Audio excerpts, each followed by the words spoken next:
Page 499, Chapter 9, Literary Theory and Criticism, Para.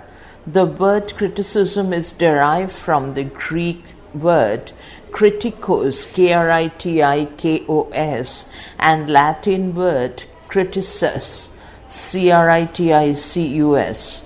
Dryden first of all used the word, quote, criticism, unquote, in print in the now familiar sense of, quote, any formal discussion of literature, unquote, stop.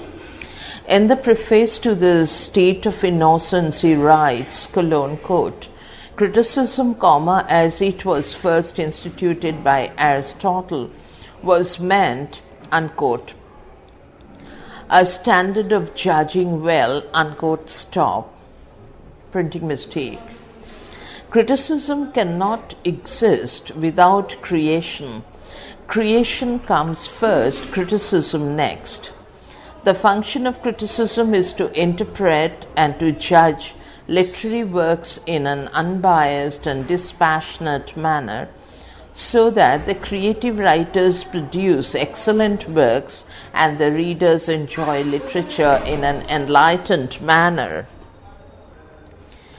Abercrombie, Abercrombie, writes, quote, criticism enables the man who has energy to create literature, comma, to make the most intelligent, comma, and therefore the most efficient use of his energy, comma, and just so criticism enables the man who has the capacity to enjoy literature in the most intelligent, comma, and therefore, comma, the most discriminating and most illuminating kind of experience, unquote, stop.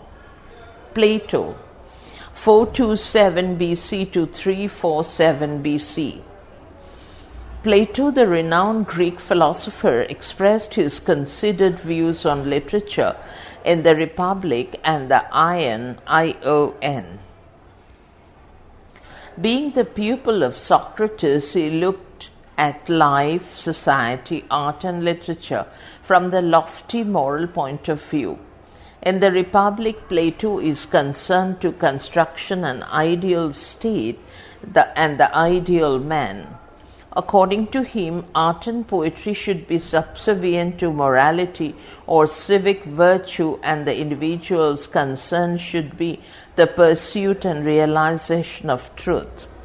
He looks at art and poetry from the moral and social point of view.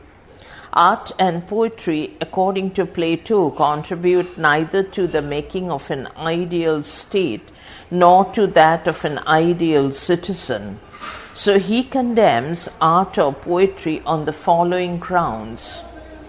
1. Poetic inspiration. Plato points out in the Ion that the poet writes because he is inspired and does not use language as normal human beings do. So poetry composed in a fit of inspiration cannot promote moral welfare either of the individual or of the society. In Republic, Plato observes that the poet is inferior to the philosopher because he appeals to the passions and emotions of the people and not to their intellect. It cannot make the individual a better citizen and the state a better organization. Emotions cannot be such safe guides as reason. Plato illustrates this from the tragic poetry of his age, in which weeping and wailing were indulged to the full to move the hearts of the spectators. So poets and poetry will have no place in the ideal Republic. Para. Plato indicts poetry for its lack of concern for morality and truth.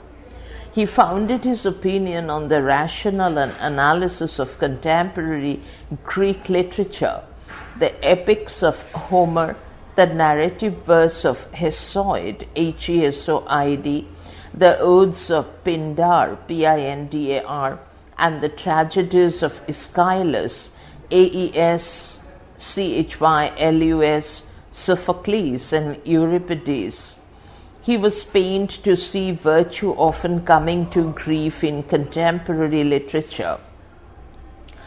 He writes in the Republic, quote, "They, poets, give us to understand that many evil livers are happy and many righteous men are unhappy, comma, and that wrongdoing, comma, if it be undetected, semicolon, is profitable, comma, while honest dealing is beneficial to one's neighbor, comma, but damaging to one's self," unquote, stop. Such literature corrupts both the citizen and the state. Para. According to Plato, pleasure alone cannot be the function of poetry. Poetry must contribute to the knowledge of virtue, promotion of truth and morality in society. A poet must be a good teacher. Plato accepts poetry which manifests higher truth, ideal forms of justice, goodness, beauty, and virtue. Stop. Page 500. He writes in Republic, quote, ... "We are ready to acknowledge that Homer is the greatest of poets and first of tragedy writers, but we must remain firm in our conviction that hymns to the goods and praises of famous men are the only poetry which ought to be admitted in our state." Unquote, stop. 2i. Theory of imitation. According to Plato, poetry is based on imitation or mimesis, mimesis. He derived the theory of imitation from painting and he imposed it as poetry. For example, the carpenter makes a bed. Which is nothing else but an imitation of an ideal bed in the carpenter's mind. Now, the painter who paints the bed gives an imitation of an imitation. Thus, the work of the painter is an imitation of an imitation and is twice removed from reality. In the same manner, the poet, using a different medium of expression, that is, the medium of language, appeals to the ear, whereas the painter appeals to the eye. He too creates imitation of an imitation, that is, of appearances, which he perceives with his senses. Plato said, quote, "And the tragic poet is an imitator, comma, and therefore, like all other imitators, he is twice removed from reality," unquote, stop.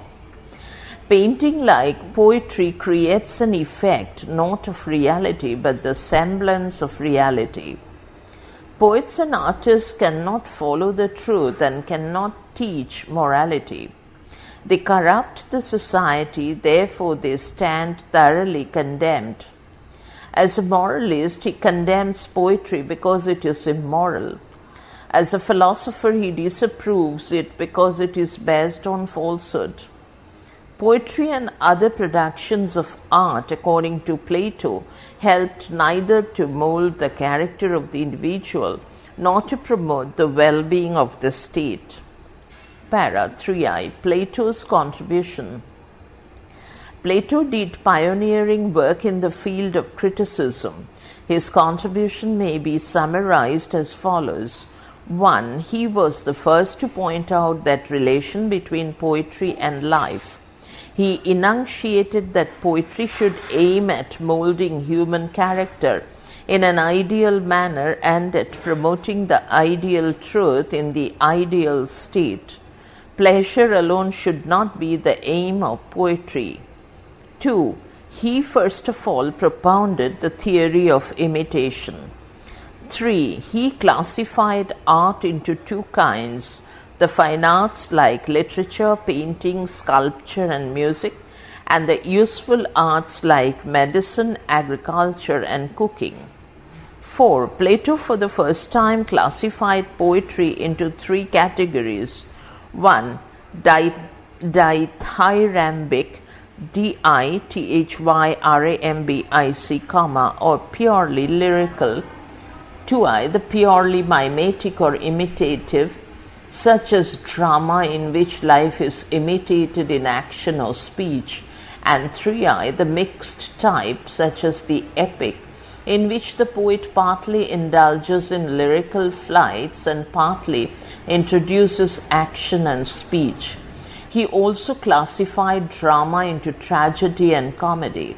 He accepts pity and fear as emotion proper to tragedy. 5. Plato was the first to emphasize the doctrine of artistic unity in poetry or a work of art. Para. Plato is a pioneer in literary theory, and quote, with him begins that larger and more philosophical criticism which aimed at viewing literature in relation to life, unquote. Atkins remarks, quote, with him literary theory really being, unquote, stop. He is the creator of philosophical criticism. Section Aristotle, 384 BC to 322 BC. Aristotle, an illustrious disciple of Plato, propounded an essentially aesthetic theory of criticism. His two famous works, the Poetics and the Rhetoric, contain his critical theories.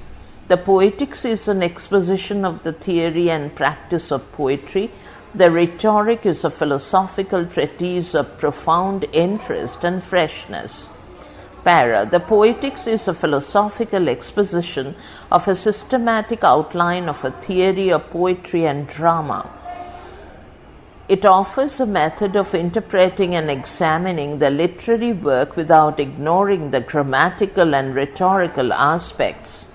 It brings to light Aristotle's fundamental differences with his master, Plato. It is not only the first thoroughly philosophical discussion of poetry, but the foundation of subsequent criticism.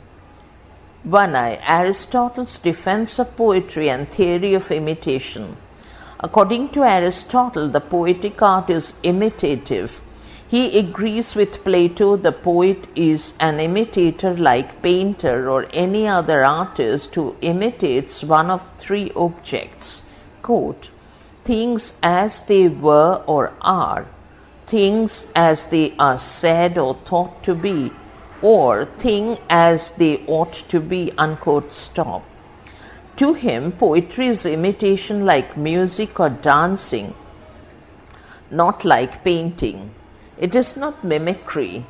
Though dancing may represent passion and action, its formal rhythm and familiar graces certainly do not copy natural gesture and movement.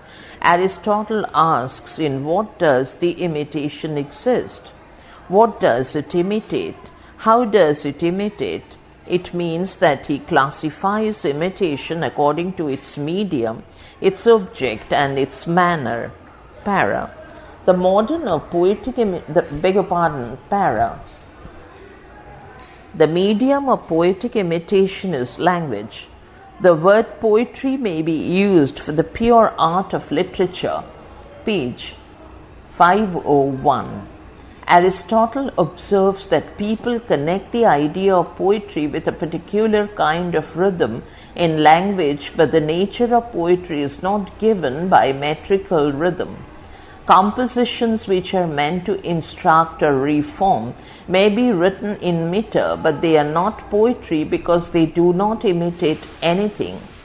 On the other hand, composition written without meter may be successful imitations. The contrast then is not between poetry and prose, but between literature which imitates and that which does not. And either of these two classes may be written in metrical language. Thus, Aristotle is the first critic to point out that the essential nature of poetry may often be found in prose, and verse is no guarantee of poetry. Para. What is the object of poetic imitation? The object of poetic imitation is men in action. By men in action, Aristotle does not mean men doing things. He means things happening in terms of human nature, events embodied in human lives, the objects of poetic imitation then may be classified according to the nature of the human element in them. We may judge human nature by its goodness or badness. Poetry thus represents men as better than in real life, as worse or as they are. The purpose of this classification is to derive from one common impulse the two main types of non-lyrical poetry, tragic and comic. Para. According to Aristotle, poetic imitation does not mean mimicry. How can poetry imitate men as better or as worse than in real life? It can be done not by copying nature but by imitating imagination. We do not want a transcription from nature because we have the original before us.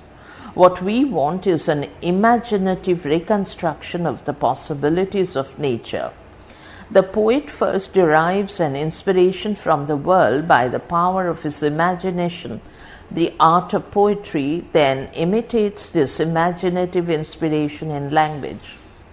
Poetic imitation thus is not unreal, or, to quote Plato's words, quote, twice removed from reality, unquote, stop. It reveals truths of a permanent or universal kind. To prove his viewpoint, Aristotle compares history and poetry. Colon, quote, it is not the function of the poet to relate what has happened, comma, but what may happen, stop. Poetry, comma, therefore, comma, is more philosophical and a higher thing than history, colon. For poetry tends to express the universal, semicolon, history the particular, unquote, stop, para. Aristotle suggests that the function of poetry is to impart pleasure to the reader and to his own self, quote, ... Each art ought to produce, comma, not any chance pleasure, P capital, comma, but the pleasure proper to it, unquote, stop. Teaching is not ruled out if it is incidental to the pleasure it gives. Butcher comments, colon, quote, ... From the Aristotelian and Greek point of view, art is an element in the higher life of the community, semicolon. The pleasure it affords is an enduring pleasure, comma, an aesthetic enjoyment which is not divorced from critic ends, unquote, stop. Poetry appeals to human emotions, para. What Aristotle means by imitation is exactly what we mean by technique. The emotional appeal of poetry revealed through invitation is not harmful but, quote, health-giving and artistically satisfying, stop, unquote. Para. Aristotle's view on tragedy. Poetry and imitative art imitates the noble actions of good men or the mean actions of bad men. From the former originated epic and tragedy, and from the latter comedy and satire. The epic and tragedy are superior to comedy and satire, para. Defining tragedy, Aristotle says, colon, quote, tragedy, comma, then, comma, is the imitation of an action that is serious, comma, complete, comma, and of a certain magnitude, semicolon. In language embellished with each kind of artistic ornament, comma, the several kinds being found in separate parts of the play, semicolon. In the form of action, comma, not of narrative, semicolon. Through pity and fear effecting the proper purgation of these emotions, unquote, stop. Imitation and action are two important terms in this definition. Tragedy imitates the action of, quote, rational human beings who think and will, unquote, stop. It also implies character and thought, for by these action is determined. Serious action implies a tale of suffering, exciting pity and fear. It should be complete, that is, it should have a beginning, a middle, and an end. It should be self-content. The action must be complete, that is, it should have organic unity or a natural sequence of undisturbed events. It should also have, quote, a certain magnitude, unquote, comma, that is, it should have a reasonable length, and it should be neither too short nor too long, but just in proposition. By it, Aristotle means, quote, a length which can be easily embraced by memory, unquote, comma, that it should have enough length to unfold the sequence of events consisting of the beginning, the middle, and the end naturally and fully.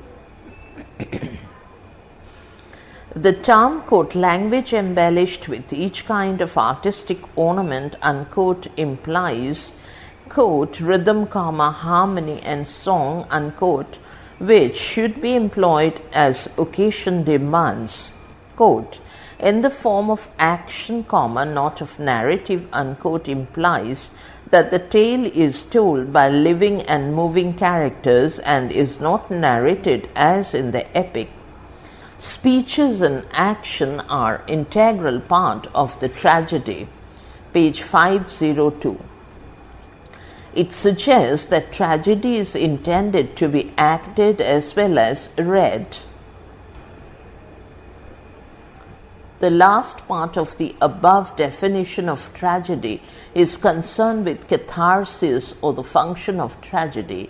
An analysis of Aristotle's definition of tragedy brings out 6 elements which, according to Worsfold, W-O-R-S-F-O-L-D-R,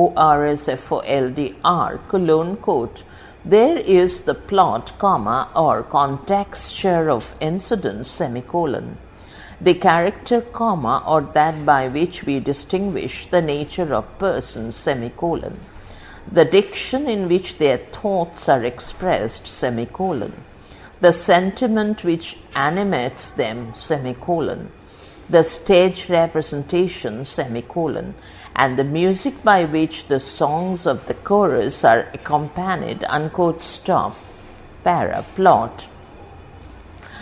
It, according to Aristotle, is the final aim, the soul, and the central principle of tragedy. Unity is the first requirement of plot. It should have unity of action, that is, it should consist only of those actions in the life of the hero which are intimately connected with one another and form one integral whole.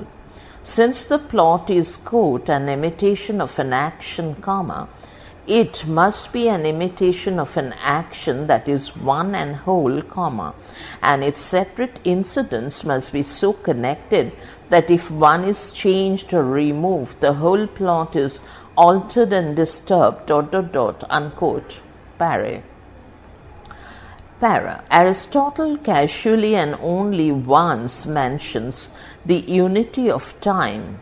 He says, colon, quote, tragedy endeavors as far as possible, comma, to confine itself to the single revolution of the sun, comma, or but slightly to exceed this limit, semicolon, whereas the epic action has no limit to time, unquote, stop. He makes no mention of the unity of place, para. A good tragic plot should arouse feelings of pity and fear in the spectator or the reader, pity for the undeserved sufferings of the hero and fear for the worst that may happen to him. The change or reversal of fortune should be from good to bad and not from bad to good. It should end with the death of the hero because the unhappy ending is the most tragic in its effect. These emotions may be aroused by spectacular means or mere theatrical effects and by inner structure of plot. The latter mode is superior. Aristotle writes, colon, quote, for the plot ought to be so constructed that, comma, even without the aid of eye, comma, he who hears the tale told will thrill with horror and melt to pity at what takes place, unquote, stop. Para. The plot consists of two parts, complication or the rising action and denouement or falling action. Para. The plot is of two types, simple and complex. There is no puzzling situation in simple plot. There are puzzling situations in which complicate the denouement, D-E-N-O-U-E-M-E-N-T, in complex plot. It is mainly two elements, peripetia, P-E-R-I-P-E-T-E-I-A, or reversal of the situation, and anagnorisis, A-N-A-G-N-O-R-I-S-I-S, or recognition.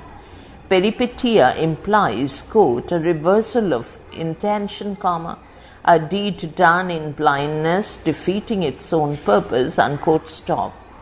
Anagnosis means, quote, a change from ignorance to knowledge, unquote, stop. According to Aristotle, quote, ... a perfect tragedy should be arranged not on the simple but on the complex plan, unquote, stop.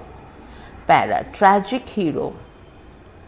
Tragedy represents the change in the hero's fortune from good to bad fortune, and this change or disaster must be managed to enlist the sympathies of the spectator in the highest order.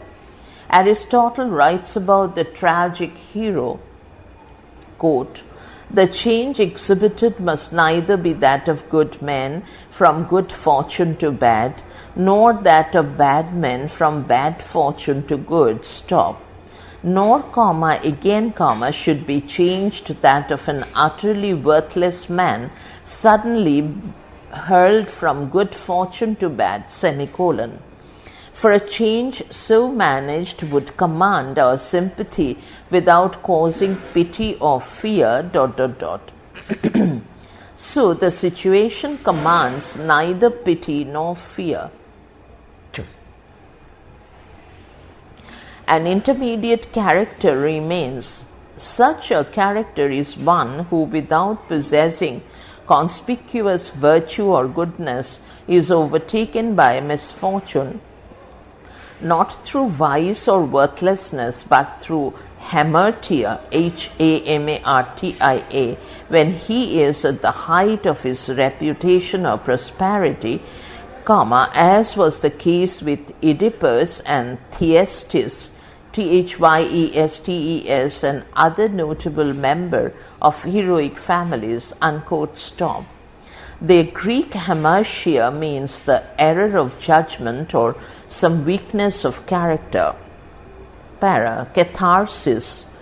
Aristotle, like Plato, agrees about the immense emotional appeal of poetry. Tragedy, being the highest form of poetry, arouses the emotions of pity and fear. The spectators feel pity at the underserved sufferings of the hero and fear for the worst that may befall him. Plato found these emotions baneful to the healthy development of human mind. To Plato, art, being the imitation of an imitation, was twice removed from reality, and hence it corrupts by nourishing passions. Aristotle does not find any harmful influence of these emotions on the growth of human mind and the development of ideal state. He corrects Plato in this respect. His reply to this charge of Plato remarks, David Deutsches, quote, is simple and remarkable, stop. Far from nourishing the passion, he asserts it gives them harmless or even useful purgation, catharsis, semicolon. By exciting pity and fear in us, tragedy enables us to leave, the theatre in, quote, calm of mind, all passions spent, unquote, stop. Catharsis or purgation implies that tragedy has some kind of therapeutic value. Page 503. It, according to Deutsch's quote, produces a safe outlet for disturbing passion which it effectively siphons off. Tragedy gives new knowledge, yields aesthetic satisfaction, and produces a better state of mind, This triumvirate of values effectively disposes of Plato's attack, So, the emotional appeal of poetry is not harmful but healthful and artistically satisfying. Aristotle's views on comedy and epic. Aristotle does not elaborate his views on comedy in the Poetics. Comedy has its origin in based instincts of mankind. It is akin to satire. Satire ridicules personalities, comedy ridicules general vices. According to Aristotle, characters in comedy have, quote, some defect or ugliness which is not painful or destructive, unquote, Epic is older than comedy or tragedy. Its origin lies in the old hymns, so the gods and songs sung in praise of famous men. It is akin to tragedy in nature but differs from it in form. It is also an imitation of a serious action, quote, whole and complete, with a beginning, a middle and an end, unquote, Aristotle clearly observes, quote, whoever knows what is good or bad tragedy, knows also about epic poetry, Plot, character, thought, and diction are common both to tragedy and epic,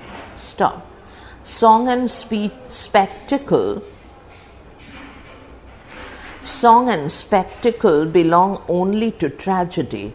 Its form differs from that of tragedy. It is in the form of narration and not in dramatic form of action and speech. It is of greater length than tragedy. There is greater scope for the use of the improbable or the marvelous in epic than in tragedy. Aristotle observes, quote, the poet should prefer probable impossibilities to probable possibilities, unquote, Aristotle's observation on style. In both the Poetics and the Rhetoric, Aristotle points out that clearness and propriety are essential qualities of good writing. It should be intelligible and communicable. The use of current words adds to intelligibility. Writing is an art, therefore it should have dignity and charm, which can be attained by the use of unfamiliar words, dialect words, archaic words, foreign words, and new coinages. The words should be metaphorically used. It can be done both in case of familiar and unfamiliar words. A perfect poetic style uses words of all kinds in a judicious combination. Aristotle observes that compound words are best suited to the lyric, rare or unfamiliar words to the epic, and metaphorical expressions to the drama. In Rhetoric, Aristotle comments on prose, compositions, and style in general. The style of prose is distinct from that of poetry.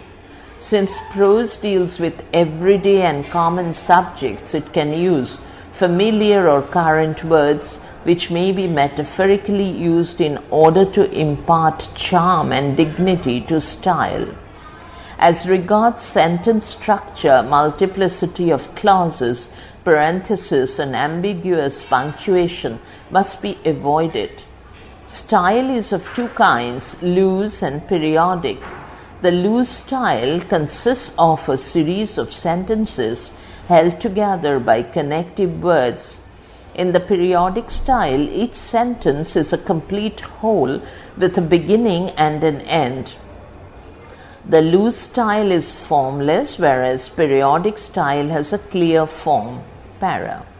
Aristotle's significance as a critic.